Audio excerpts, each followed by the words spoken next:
अवध मांग लो, ओ अवध मांग लो, राम प्यारे मांगो, अवध मांग लो।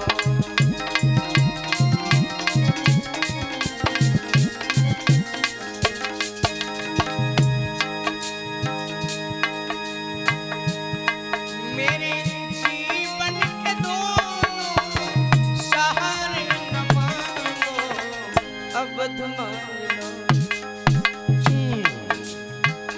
अवध मांग लो, राम प्यारे न मांगो, अवध मांग लो।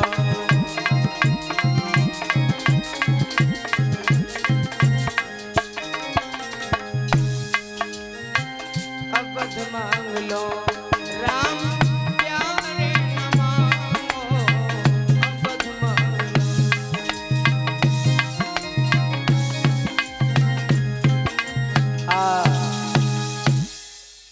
समझा दिया।